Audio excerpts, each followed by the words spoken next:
Welcome to another episode of the Your Longevity Blueprint podcast. Today, my guest is Lindsay Leahy, who is a proud wife, daughter, auntie, and friend. She's passionate about Jesus, hugs, dreams, adventures, and deep conversations. She's the creator of the blog Grit, Gratitude, and Grace and the author of Take It All Apart: How to Live, Lead, and Work with Intention.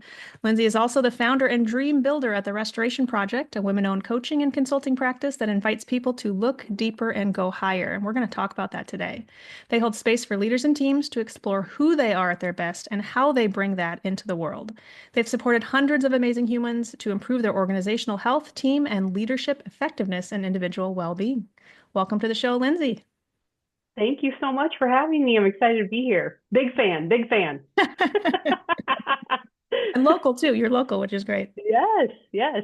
So first, I will say for the listeners, we are in the midst of a snowstorm, so we are both recording from home. So fingers crossed the internet works and goes smoothly. And if you hear barking dogs or whatever, just bear with us here. But I want to start the interview, Lindsay, with you telling us more about you. So I know I've known you for a little while here. You're a gem of a human who Mhm. loves Jesus and loves helping people, and you've helped me with a few work challenges myself. So tell us a little bit of what you share in your book, like how you got to where you are today. In other words, like how did your coaching practice come to be?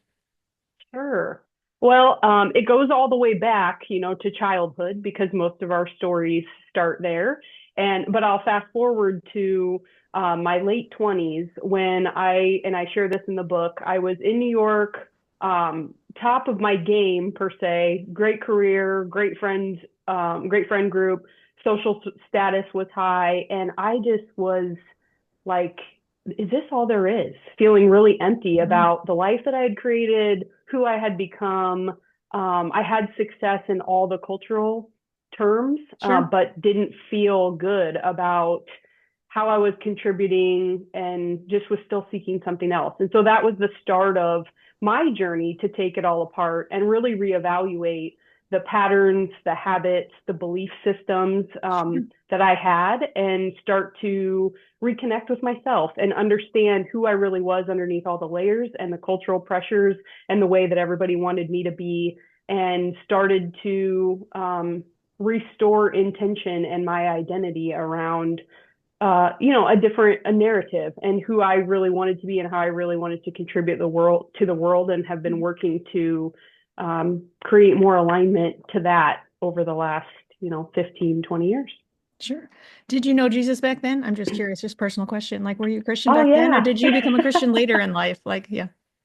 Yeah, I've always been so born and raised in the church, going every Sunday. But I would say, Stephanie, because we know each other at this level, like the personal relationship Yeah. wasn't there. I remember in some of my most troubling times through childhood and abusive relationships, like feeling God's presence, but I never made an effort to keep that personal connection outside of Yes. the really Yeah. low lows Sure. until I was in my late 20s, early 30s, and then yeah, I will tell you that when I started looking in the mirror and really thinking about who I was and who I wanted to be, the wounds made that really hard. But when I started to look at myself through the eyes of God and who Jesus says I am, that really changed the game for me and opened me up in a totally different way. Sure. So speaking of changing the game, so what happened? So you're in New York, you're realizing you're essentially unhappy, unsatisfied despite all these worldly achievements. So what happened? I changed jobs two or three times. I started, reading the Bible more, getting more into spirituality and this connectedness, divine connectedness, and thinking more about who I'm being and character and what was inside instead of what was outside, and not focus so much on the doing parts. But this was a journey of 10 years of Years. just Yeah.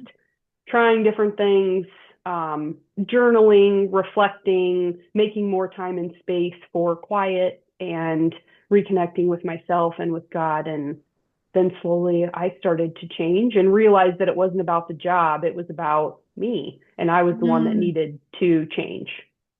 So you worked on yourself, and then through, I'm kind of filling in I guess, the pieces of the Yeah, story, but you yeah, got to read the sure. book to know the whole story.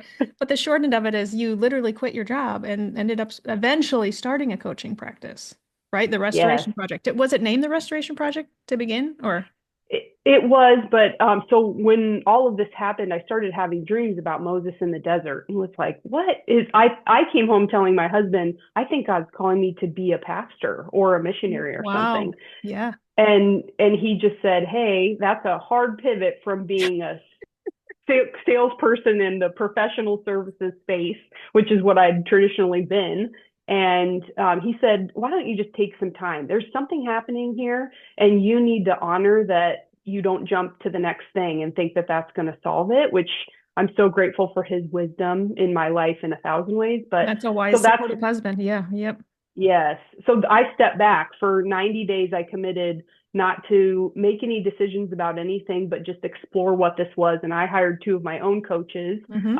And I had been coached through Sure. my whole professional career, so that was really familiar to me. But the word restoration kept coming up. This idea of, as leaders, we don't often go deep enough. We talk about leadership skills, but we don't talk about our character and our values and who we are, what our Mm-hmm. unique gifts are, and how that informs our leadership. And that's really what I felt called to help people in the corporate space, but also nonprofit and government space now look into, is Yeah. take that deeper look.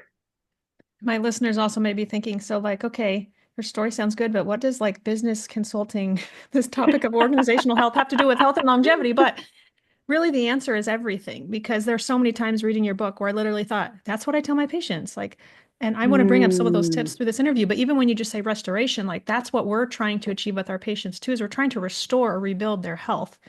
And what you have yes. to say today actually will help them, regardless of what position they're in, if they're in a leadership role or not.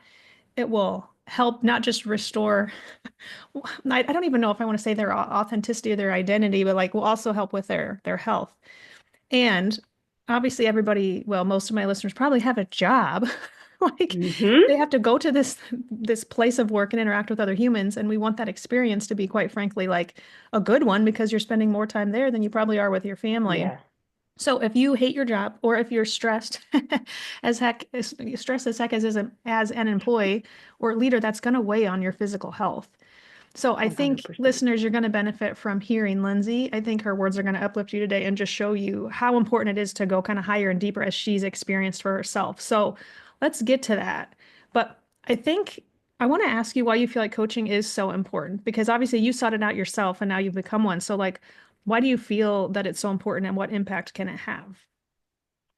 In the simplest terms, Stephanie, it's that we can't see ourselves for who we really are without other people Yeah, reflecting to us how they see us. So sure. it's funny because I still to this day see my coach very often, Yeah, and he will tell me stuff that I'm like, I just talked to one of my clients about that yesterday, but I can't see it in my own life simply because I'm in my own life. And so having that external person to challenge and encourage you and offer a different perspective, like he always tells me, I can be a mirror and a window for you. So I can either reflect back what you're saying and how you're saying it in ways that help you better sure, understand sure. what you're walking through and how Mhm. you're processing things, or a window in that I'm only seeing it one way from my side, and he can offer me that alternative perspective that helps me look at it more holistically. So I just love, if you're somebody who wants to grow and really maximize your one life, I don't know how you get through it without a coach, you know? Or I guess if you have a lot of friends and family A who are willing to mentor or speak some into sort of, you, yeah, yeah, yeah, yeah. yeah. Yep. But that hasn't been true for me. I can be fairly intimidating by nature. That's what people tell me. So my friends and family have a hard time speaking truth to me when I need it. So I Mhm. have to hire people to do Yeah, the that. same is probably true of me. Yeah, yeah, yeah. And it is also hard to hear that feedback. Like my husband, I think does a, and maybe yours does as well, does a good job of that, but I don't for me, but I don't always want to hear it from him. Like Yes. I want to hear it from somebody else, not for him. He can't possibly be right. That can't be true. Yeah. Uh, And then he yeah. can't just be your husband. My husband and I talk Right. about that too, because he'll ask me for advice. He's like, well, this is what you do every day. I'm like, Mitch, I just want to be your wife. I don't want to be your coach too. You know, you need to go somewhere else for that. Awesome. So tell us about your team. So like bring us up to speed with where Restoration Project is now. Like what do you guys do? Literally, like what's the process of working with you? Yeah, so there's four of us on the team today. Brooke, Sarah, and I are all external facing coaches and consultants, and then also do things for the restoration project. So we each have our little specialties of what we do for the business. And then Molly is our chief marketing officer. So she's really responsible for strategic growth of the business and helping us continue to reach new people and go deeper with current clients. So we're building a different model for our practice, which is exciting. So we're 5 years in, and just through that 5 years, tried a lot of different things. Our whole practice was built on relationships. So we had Mhm. people coming to us saying, whether it was an individual, a team leader, or a CEO saying, I have these kind of problems, I have this amount of money, what could you do for us?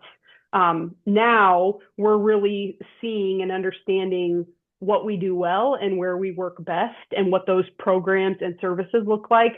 So that's what we're building is we provide lunch and learns and experiences just for you to be able to get a taste of what we're Sure. about and see if our style is right for you. And then we're starting to build some online courses and self-guided things and free resources and tools so that if you're not ready to jump right into coaching or services of some kind, you can still kind of tailor your learning and development journey based on where you're at and what you want to learn. And then our services space, we do one-on-one coaching. We do a ton of group coaching, which is usually with a team of some Sure. sort.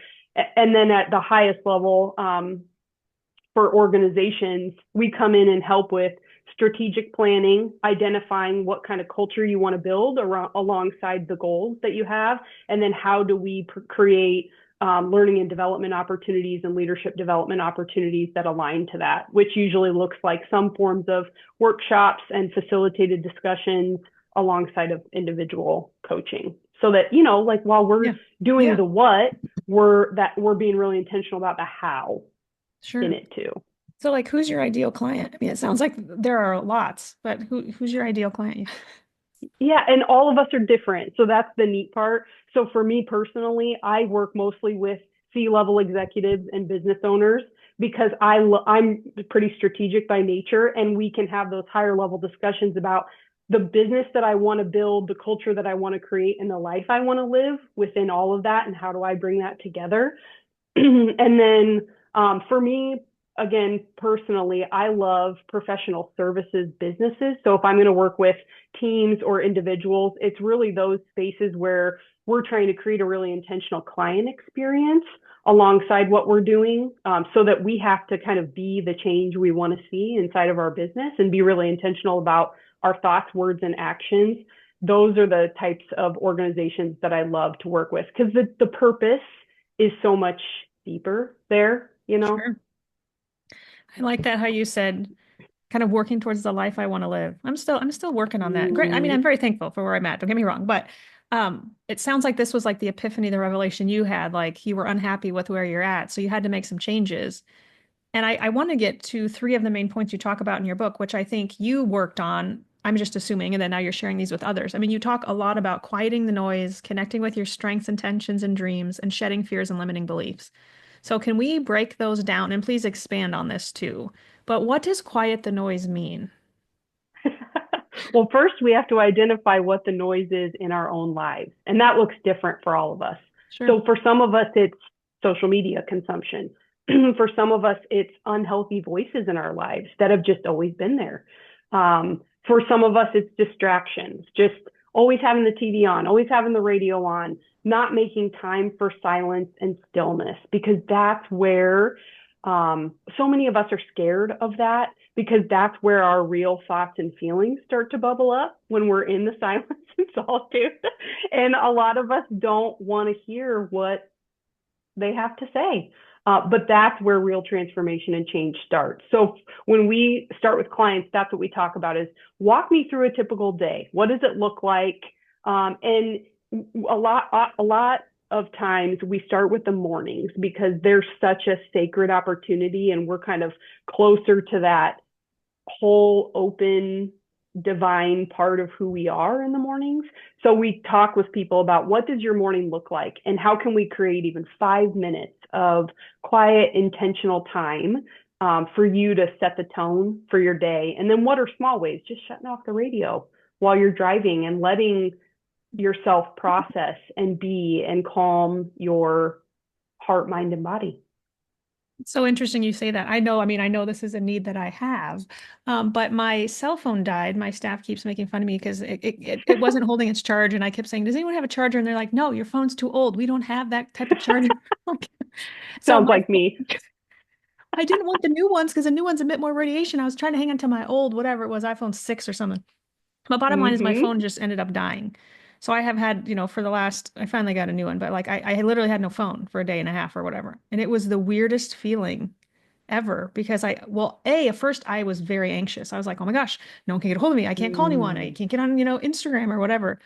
And then after a couple hours, I was like, this is amazing. I was like, it's like no Yes. one can get a hold of me. Like even driving, I wasn't listening to a podcast.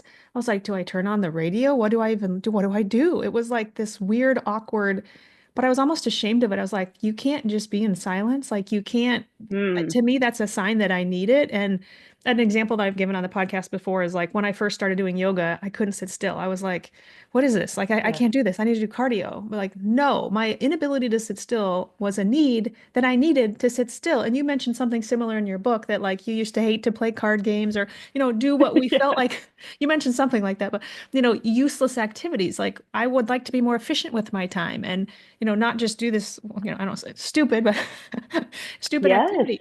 But in reality, it sounds like those are the things we need. And interestingly, in my day of no, I shouldn't say no technology because I could get on my computer and whatnot. I feel like I did have some revelations yesterday and creative juices were flowing and it was like I was in a Mm. different zone because I wasn't distracted by the technology. So I can so see a need for that. And now I almost want to do a challenge for my patients to like, let's do 2 days off our phones or whatever, because I think of, yeah, a lot could happen in that time frame. But so I'm kind of hearing you with quieting the noise. I'm just immediately going to technology, thinking what you're saying, get off social media. But I can also see the morning routine, like you said, being so sacred. And I know you wake up early. So tell us about your Mm-hmm. morning routine. I mean, you tell us what you do in the morning, Lindsay. It's extensive at this point, but it didn't start that way. It started small and then build over time. But today, yeah, I wake up at 4:30 or 5, depending on whether my day's starting at 7:30 or 8.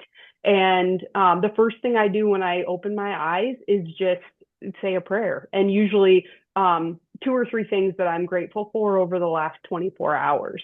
And that just sets the tone for Yeah, that's good. a more positive, open, intentional way of being. Because a lot of us, even if you are a morning person, waking up and having to do something is not our favorite thing. So we can easily fall into that cynical, negative space instead of, I'm grateful to be alive today. God, what's your mission for me today? I'm excited to serve X, Y, and Z. Sometimes I'm thinking about the people that I get to support that day and my intention for our time together. So and then I get up, brush my teeth, and I go downstairs because for me, everyone's different. So one thing Yeah. I noticed in the quiet space is my body had been in fight or flight for my whole life, and I didn't know what it felt like to come back to the parasympathetic and to be calm. That was Yep. so uncomfortable for me, and so I have to get the wiggles out. I call it. So I go to a workout right away because then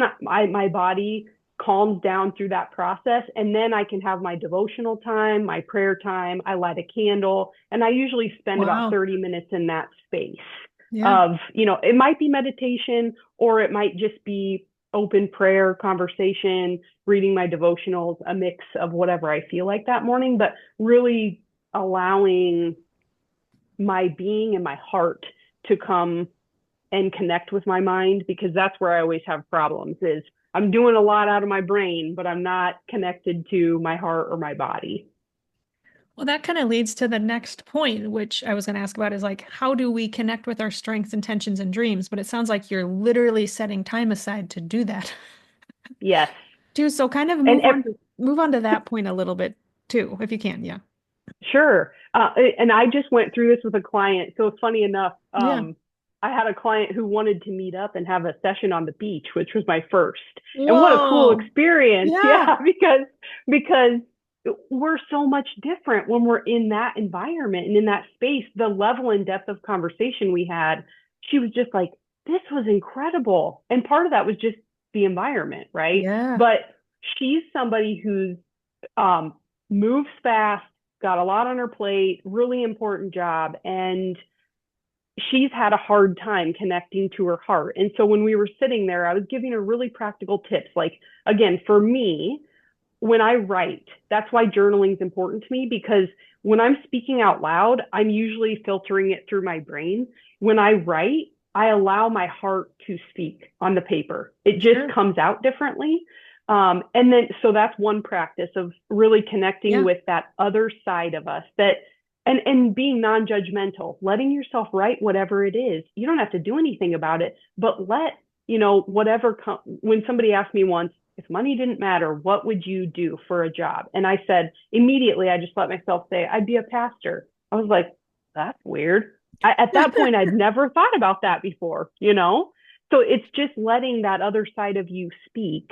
So one practice for me is journaling. The other practice is sitting in that space of calm mind and body and I put my hands over my heart so that I can physically Mm. trigger myself to let that speak and just ask it questions. Even Stephanie with clients, sometimes I'm like, is this client right for me or not? And then I Yeah. just sit there and I let my heart tell me. And sometimes it tells me something different than my head. And then I have to process through that. But I think the more we let our heart speak, the more we will get to know this whole other side of us that for most of our lives we've shut down. It's that playful, loving, open side of us that we had as kids that just kind of gets shut down over time as we move through life. Sure. Maybe I'm going to go off maybe again on another tangent here, but you kind of mentioned in your book that a lot of people just live in this safe middle. And I think the same Mm-hmm. goes true for their health as well, as far as it's just easier to keep eating how we're eating and not exercising and maybe watching TV at night before we go to bed. It's like it's just easier to continue with our same habits and never change them. Although when you're 80, you might regret not having changed them. Yes. But is that also kind of part of this? Like that we're just playing many times, even as leaders, we're just playing it safe. We're not being intentional about trying to connect with our intentions and our dreams. And we're not quieting the noise. We're not doing some of these things because it's easier to just not. Not. Yeah, because we're so busy. And so to your point earlier, one of the things that you said is, well, you're intentionally creating space, and you had witnessed when you had that space, all these ideas came up. We don't realize that when we're always doing on the Hmm. hamster wheel and we're always processing things and getting things checked off the list, that it doesn't allow for any of those dreams or new ideas or anything to come in because we're pushing out and we're not Sure, allowing anything to come in. sure. So that for us, a lot of times people just have never considered, and sometimes I take people all the way to the end of their life. At the end of your life, what is going to matter here? Mm, And for physical health or our mental and emotional well-being, I think all of us need to be thinking about the end because that gives us a totally different perspective on the choices that we're making every day. Like you said, I'm not going to eat this Oreo when I think about myself at 80, or at least not the whole bag of Oreos. my husband and I talk about this all the time. I don't know if it's just because we're in our 40s now or what, but there's something weird about hitting 40 and having a baby in my 40s. Yes. And I'm just like, oh my gosh, I have to live a long time because I had babies later in life. Yes. Not that I didn't want to live a long time before, but have that to my, past podcast guest, we were talking about Dr. Miles Nichols' point, having Mm-hmm. that lifespan or having the health span, not just the Health lifespan, but the span. health span. So we need to be preparing for that now. Like we're already losing muscle mass. He talked about over muscling, overcompensating now to account for the loss we're going to have later in life.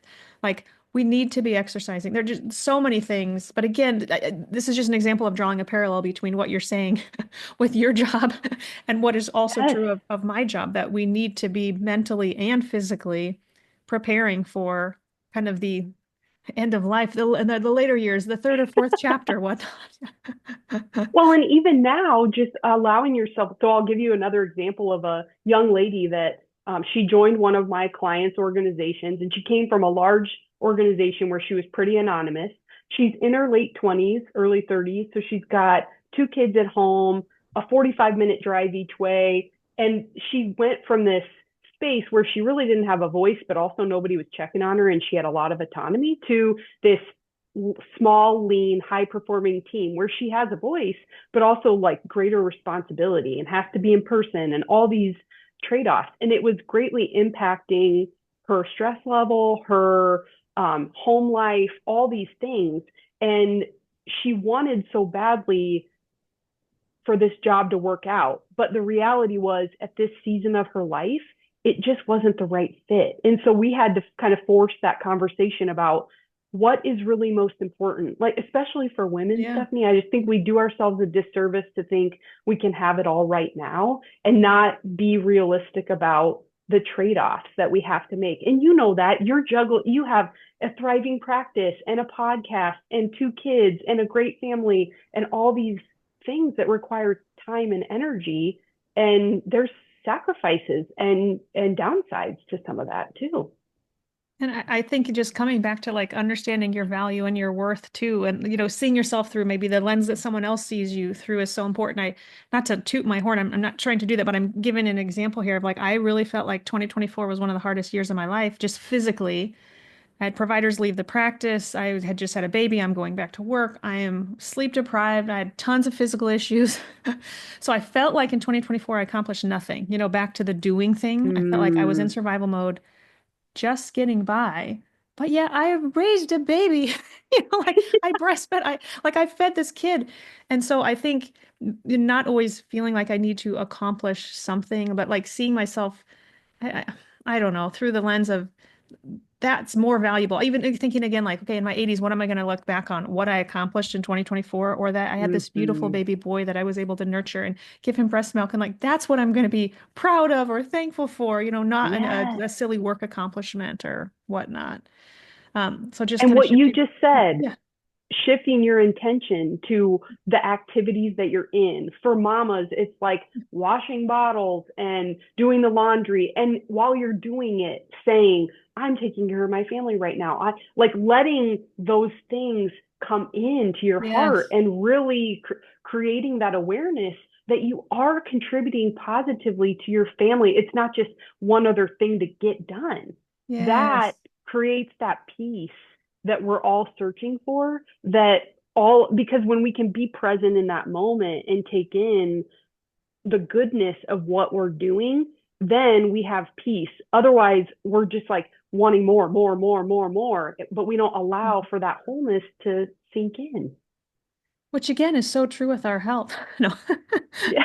I don't, sorry, I mean, I have to draw these parallels, but like you talk in Yeah. your book about people just being, again, like trapped in their own personal hell. And it's like, that's how I sometimes feel with patients too, because it's like they have to change their lifestyle, their sleep habits, their diet, take the supplement, get the hormone replacement therapy, whatever, so that we can get them over this hump or whatnot and move them in the right Yeah. direction. But they have to choose that this is what they want for themselves and invest in it, time, finances, whatnot. And it sounds like the same is true with what you're saying. Um, Mm-hmm. Although this is also a journey. Like that's another beautiful thing you say that I talk about health as well, saying is like restoration you say is a Mm-hmm. never-ending process. And that same with your Yes. journey to health. Like it's not just like, oh, I ate clean for 30 days and now I'm fixed. No, it's like this is a never-ending process. This is a journey of rebuilding your health. It requires maintenance. It is that ongoing journey. Mm-hmm. Um, but I think I And skipped we over. Oh, go ahead.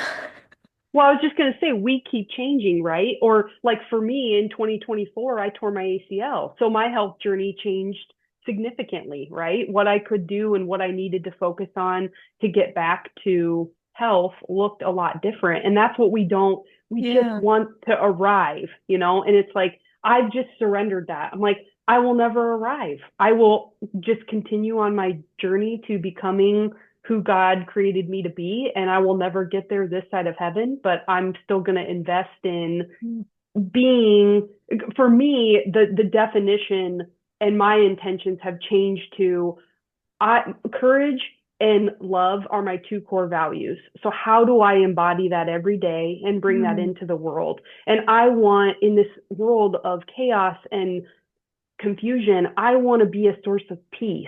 Well, I can't be that for other people if I don't feel that inside of me.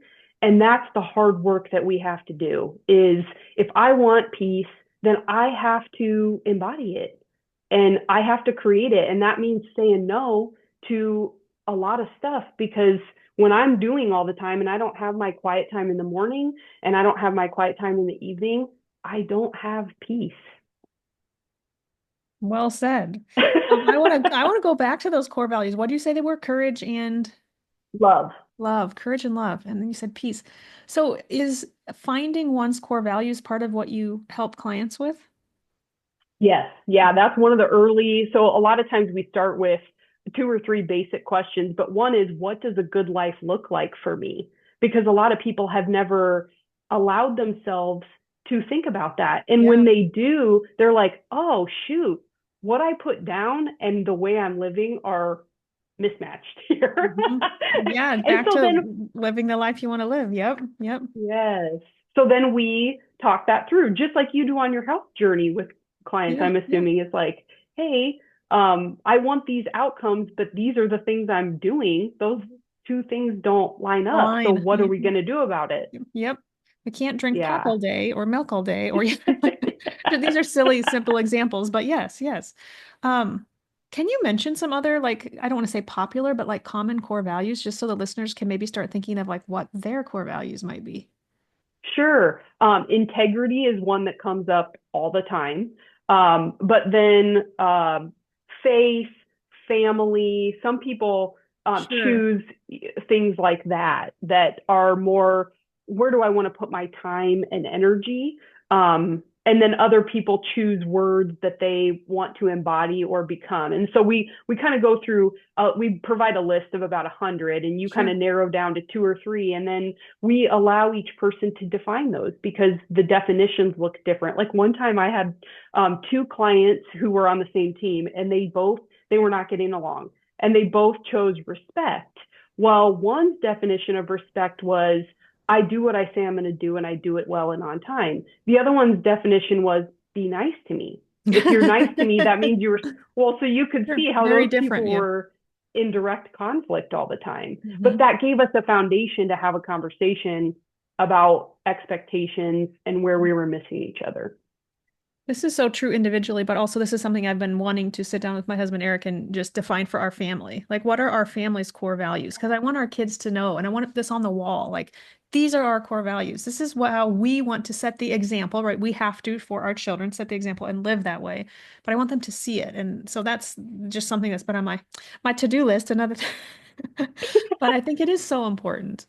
Um, let's go back to, so there were kind of three points that you mentioned in your book that I wanted to talk about. We talked about quieting the noise, connecting with your strengths, intentions, and dreams, and then shedding fears and limiting beliefs, which we've kind of touched on a little bit. But can you maybe even share for yourself what some of those were for you? And Mm-hmm. yeah, just dive into this point.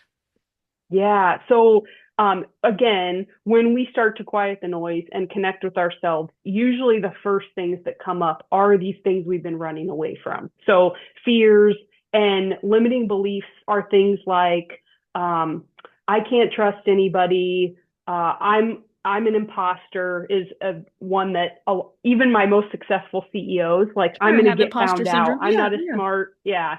Um, but some of them are deeper, like I'm not worthy of love was one of Mhm. mine growing up. And part of that was because of the family situation that I was in and not getting the love from my dad that I always wanted and needed. That created this narrative in my mind Sure. that was always in the background and I never really noticed until I allowed myself the space. And when it really came front and center was one of my I call her healers instead of coaches, but invited me to look at myself in the mirror and say, you deserve unconditional love to myself in the mirror, in my eyes. Stephanie, I couldn't even look at myself in the eyes at first, let alone say Oh. those words, Which shows how truly deeply embedded those lies were inside you. Yes. Like that just shows that it was just that hard for you to, do, which is so sad, but Yeah. Manifest in me not letting people get too close. yeah. So I struggled to have really close, intimate friendships. I struggled with my husband early on in dating. I was always trying to pick fights and push him away. And it wasn't until he finally said, I can't, we have to break up because you're never going to trust me, that I really, for the first time, like felt in my body, oh my gosh, this is a me thing. This, I've been blaming everybody else for all these issues that I've had and all these reasons why, because everyone's hurt me, So I'm just, somebody else is just going to hurt me. Well, I can choose to stay in that narrative and live with the consequences of that, or I can try to heal that so that I can have these open, loving, trusting relationships. Mm. What are some other, maybe like, that's so good, but what are some other that you see with clients limiting beliefs? So there's them, you said the imposter syndrome, that they're like Yeah, unworthy, unlovable. What else do you see I'm not coming? good enough is the Yeah. most common one. Being like, I haven't done enough to rest, or I'm not worthy of whatever the, like, we sabotage the good stuff because we feel like Mm, we haven't done enough to yeah. deserve it. Yep. That's one that I see. And that's the one that keeps us from feeling at peace and whole, because we're not allowing ourselves to receive other people's love, compliments, whatever that might be. And again, this client that I just met with on the beach, this was a hard one for her. And so I said, what if you said to yourself, um, that was really great and I could still do better? So that you're allowing yourself to take Sure. in all the goodness that you are putting in the world and all the good that you have done, and you're leaving it open knowing that you can continue to improve. I like that. I like that. Mm-hmm. You also post some questions in your book, which I think this is a good just take home for the listeners, even after hearing just the first, part of this interview. And I've heard these questions before, but I think we all need to examine like what you say. So like, what are things I need to start doing? What do I need to stop doing? And what do I need to continue? Do you want to expand on that? Mm-hmm. Or I, give so examples or what do you? that is the most um, so those questions, so I'll relate them back to core values. For me, I'm asking myself those start, stop, and continue questions regularly related to courage and hope, or courage and love, to my Yeah, core yeah, values. sure. Because that shows me where my thoughts, words, or actions are not aligned to those. And every day, right? We're sinners, we're going to fall short. But that gives me the reflection practice to keep improving there. And then those are also powerful questions for you to ask others around you. So even if it's one thing I could start, stop, or continue doing to become my best self, maybe. Sure. And the reason we like to phrase them start, stop, or continue is because people have to name a behavior. It's not like they have to be specific about what the feedback is that they're giving you so that you can take action on it. Hmm. What are, I know I keep saying, give me examples, give me more examples, but like what is commonly something that someone needs to stop doing? I'll give you one. I just did this exercise. So I'm meeting with a client on Friday, and we had this. So we normally do it in a Google form for people who aren't comfortable with the face-to-face feedback yet, and which I find very common, especially in high achievers. For some reason, we high achievers don't feel good about even positive feedback, but let alone critical feedback. So Sure, we sure. sent a survey out, and the common one for this person is, um, you need to stop working all the time. Like they're telling her, they see that she's got her, one, that she's not putting enough energy into other buckets of her life. Sure. But two, that she's almost like an over perfectionist. So when things are good enough, she won't let it sit there. So she's got to try to start to discern, hey, if the impact of this is low and the stakes aren't that high, I have to let that go and Sure. move on so that I have more time for other things. Sure. Yeah. Okay. Good example.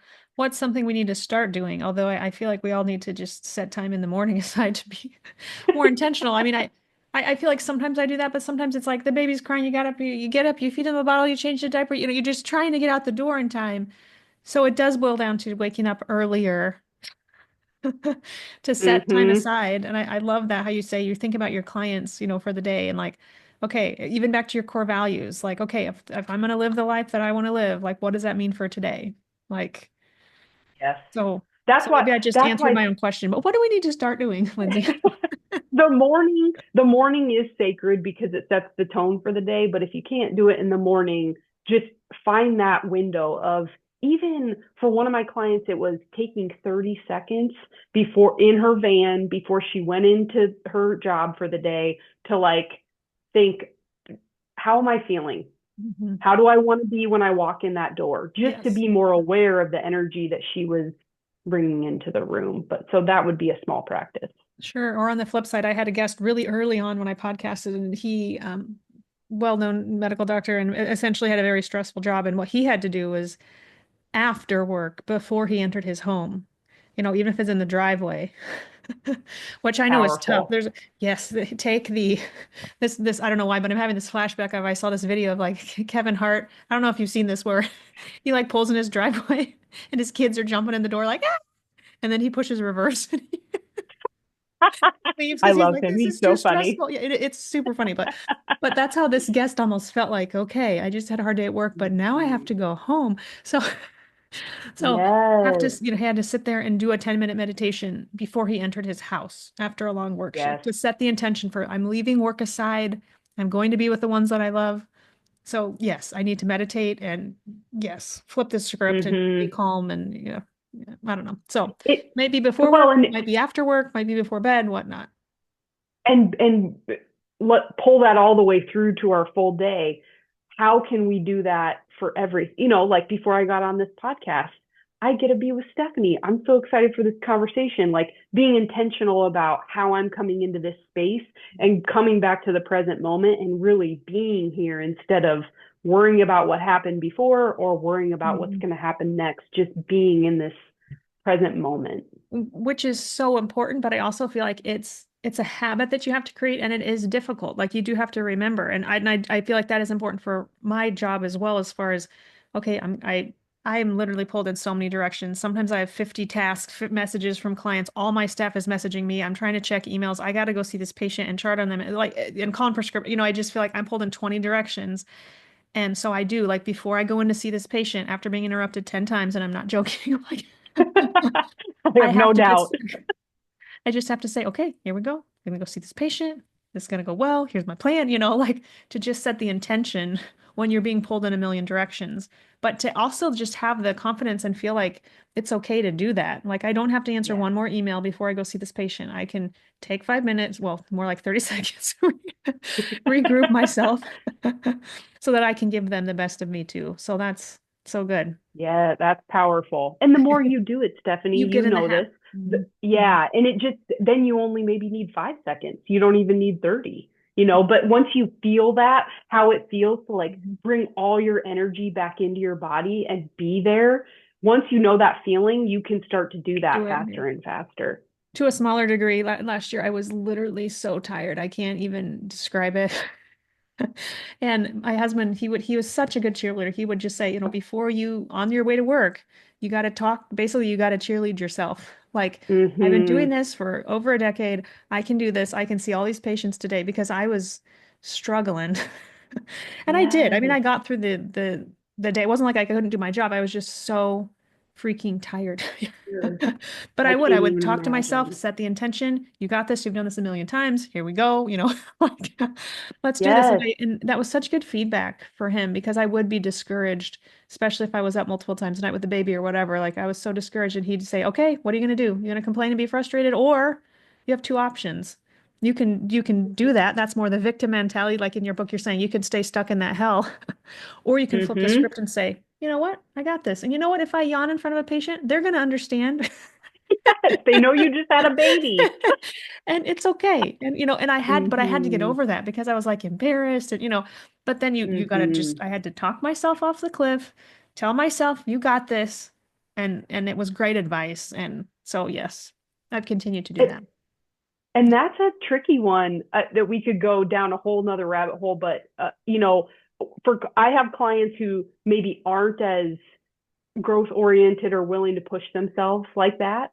And that's okay too. But it's when those people want what you have or what you've been willing to work for that then we have to have a really serious conversation about trade-offs and sacrifices, because Sure. you can't have this 13-year-old successful thriving practice and all these accolades and achievements and awards without being tired. That's just a reality, you know? And with that being said, I'm not telling all the listeners like push through, push through. I mean, I Yeah, literally didn't no, have, sometimes the answer may be leaving your job. Like like you did. yes, Like sometimes the yes. answer is not to push through. I'm not trying to say that. I feel like you always have a choice, but I didn't really have a choice in that. Like I did, Mm-hmm. I had a moral and ethical like responsibility to see these patients. So I mean, I had to carry on. I couldn't just not go to work. Like that wasn't part of it's not part of my gig when you're self-employed. Yeah. But everyone, like we've mentioned in the show, has a different path and we are on a different journey. And so Mm-hmm. what's right for one person, maybe not right for the other. But regardless, setting the intention, and having that be parallel to our core values and our beliefs in the life we want to live, I think is the point we're trying to drive home here. So Yes. that's all great. Okay, let's go back to your book. So what were your hopes and intentions for your book? Well, I know that the work that we do is so powerful and transformative, and the book created an opportunity for us to reach a lot more people. So we tried to pull all of our practices and questions and the process, the restoration process, into something that if you want to try to go through it on your own or through book clubs or whatever, to start your own restoration journey, you can do that. So that was my goal and intention. I never really set out to write it. Actually, a publisher contacted me about my blog and wanted to publish a series Cool. of my blog posts. And then Yeah. I pitched the idea of the book. And they like that even better. So that's kind of how the journey started. And then it was just, how do I get this in as many hands as possible, knowing that it could really help people. And I trust God. God said, do this, do this, do this. And I'm just trying to follow where he leads and not care too much about the outcomes, just know that it's changing people in the ways that it's supposed to. Which is hard, but that's amazing. I gotta be honest, I've had sick kids the last couple weeks, so I didn't get the whole book read. I only got the first half read. So are there nuggets in the second half of the book that we didn't get to yet? Like anything specific that you want to make sure we share that we didn't share yet? Actually, I feel like the third part of the book, which is kind of putting together all that you've shed and recreated for yourself, that third part is all about aligning action and putting it in an action plan, Sure. Okay. with specifics. And so it kind of, that part of writing that part of the book was a slog for me, because that's not the fun explorative part. But that's the most important part. We can have all these conversations and do all this self-reflection, but if we're not willing to change our thoughts and our words and our actions, none of that It's all matters. fruitless. So, Yeah. Yep. mm-hmm. Yep. Okay, so couple more questions here. So how do you feel personal and professional development really tie together? mm. I mean, I'm one who's never been able to separate my being. Mhm. Yes, walking in the door, I have made intentions to be my best self. But if I'm having a bad day, I'm somebody who allows myself to experience that. And if other people notice it, just say, "Hey, I'm having a little bit of a rough day, but we got it. Here's what I need." So I think we have to be honest with ourselves that we can't leave everything at the door, and that that's okay, and what that looks and feels like. But that we also have the responsibility to show up healthy, whole, and ready to Mhm. serve, Mhm. for our employer and for our clients and for our teammates.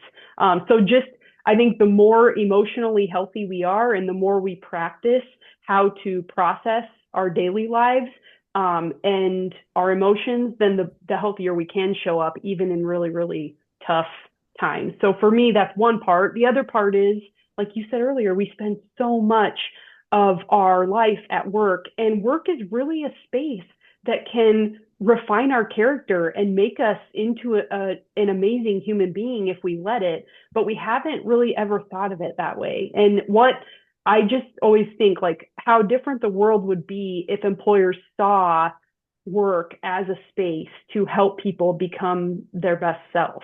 It Mm, would just look and feel so different. And that's the opportunity that we have in front of us, because people aren't going to church anymore. They're not connecting with people outside of work. They're not finding these opportunities to improve self and social awareness. So work is a great space for us to, make humanity better in total if we're willing to do mhm. that. Yeah, well said. What do you feel like some of the most important characteristics of leaders are today that we really need? Mm. Authenticity is number one for me. That's what, whenever I ask people what they want from a leader, they want somebody who is real. Now, we don't want somebody who's showing up crying all the time or mad all the time. Right, right. So that's that idea of be yourself, but be your best self. That's why so many of us need to do this work to be self and socially aware and understand the impact that we're making on the world around us, and be really intentional about what we want that impact to be. But that's number one. And then I would say that the second that people often bring up is transparency. There's just this desire to Sure. understand what is really going on. And I think it's kind of tied to, even in a job that could seem really mundane, people want to know how they're contributing to something greater. And as leaders, I think it's our responsibility to tie that together for people, so that when the day to day gets really stressful, we can help them pull back and look at the bigger picture of how they're positively impacting the world, because that's what all of us want, right? Is to contribute positively. I Mhm. believe I Yeah, believe yeah, that yeah. anyway. Sure, sure.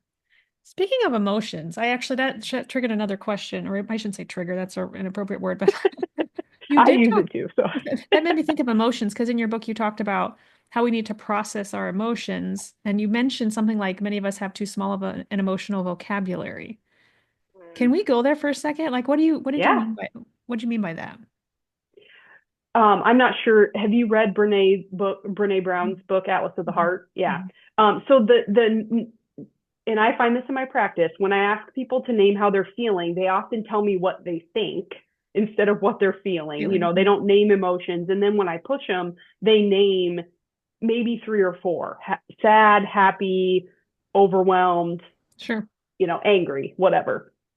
So I think us learning our emotional landscape and the depth of it allows us to, um, I think, identify and then process what's happening inside of us. So, for instance, when we go into a meeting and somebody makes us upset, it's okay to be upset. It's Mhm. not okay to act out at other people, and so we've got to learn how to befriend that. Like, oh, she said something. This is what I do in my head when I get upset. I She said something that really upset me. It's okay that upset me. She didn't mean to do that.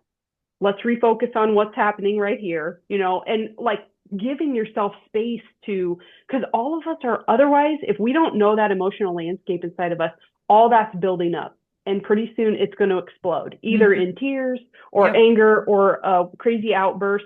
But if we can process it in real time and, like, let it move through our body, because all those emotions are energy, then we're just in a more healthy, whole, stable place all the time. And those things that happen don't bother us as much. And that's my goal all the time, is to be unoffendable. Like, give people the benefit of the doubt, work on, even I've had clients swearing at me, Stephanie, calling me names Oh, for, wow. Wow. and Yeah. I just sit there and let them do their thing.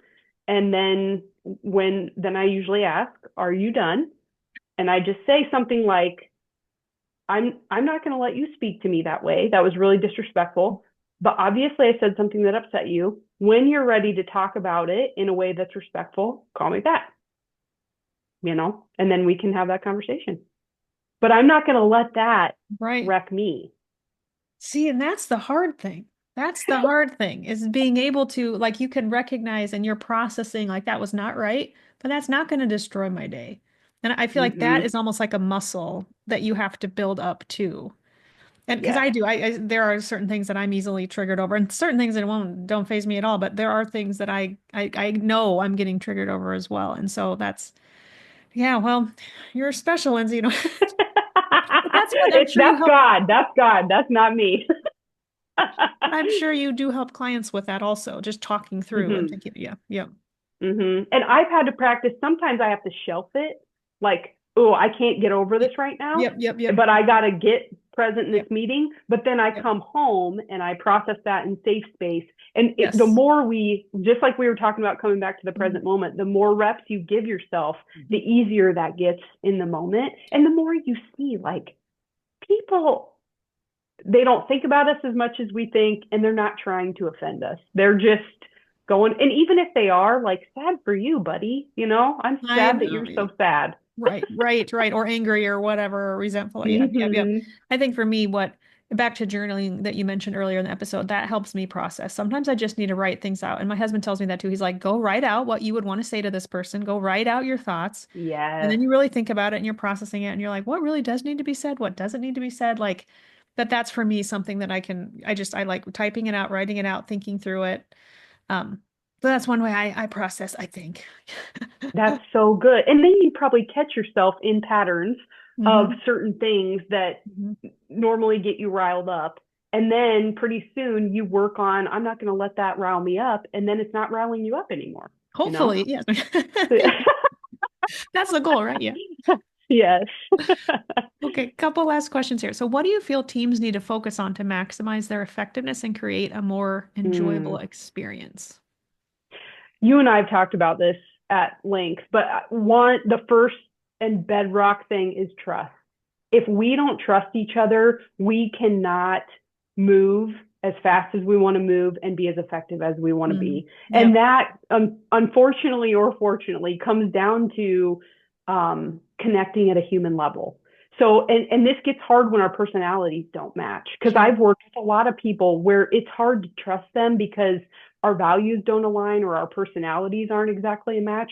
But we have to be able to talk that through. And sometimes it is saying, hey, I don't see it this way, and this is what I think we should do, but I see that you see it this way.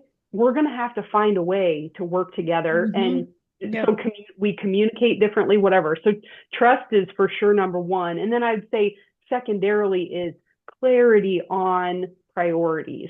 So we have goals, which is great, but I think teams often trip over each other and get frustrated by each other when we don't have clarity about what are the daily priorities. Like, if in your business, for Sure. instance, Stephanie, if Yep. patient care is number one, Yes. that looks different than revenue being number one.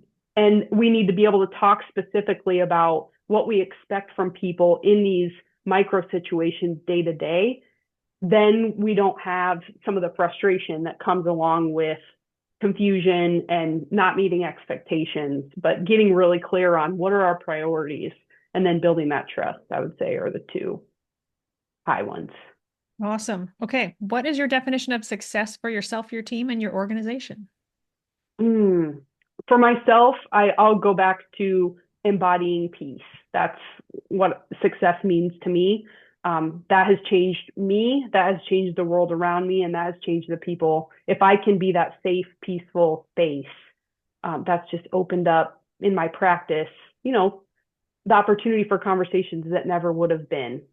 Um, for our team, it's really living out what we're coaching other people to do. That's the hardest part of being a coach and having a coaching practice is, and I'm sure in your space the same. If we want people to live with courage, lead with love, act with integrity, and connect to something greater, we have to be modeling that all the time, very consistently. So that's what we work on. Perfect. Okay. if listeners want to connect with you, you are local here in Cedar Rapids, so tell us where they can find you, what Yes. your website is. Yeah. So our practice is called the Restoration Project. So that's the-restorationproject.com. And then my book is takeitallapart.book.com. And then we're on all the socials. So you can look us up on LinkedIn, Instagram, Facebook, As the anywhere there. Restoration Project or Yes, okay, okay. yes. Okay. And I will, if I don't have those, I will get those links from you and post those in the show notes. Awesome. Thank you. What's your top longevity tip? I'm going to go back to making time for silence and stillness. Silence and I think stillness. that's the game Yeah. changer. Good. Something I need. I needed to hear it. Well, this was great, Lindsay. Anything else you want to share before we wrap up the show? I don't think so. This was so great. Thank you for, I know this is a little bit of a pivot away from your normal conversations. It's fun for me to listen because sometimes I'm like, I don't understand all the words that they're using here.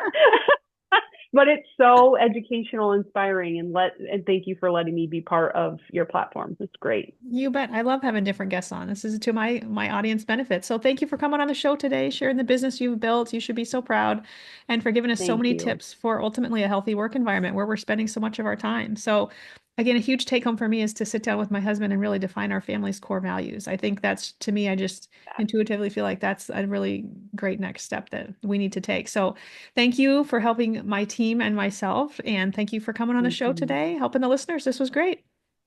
Thank you.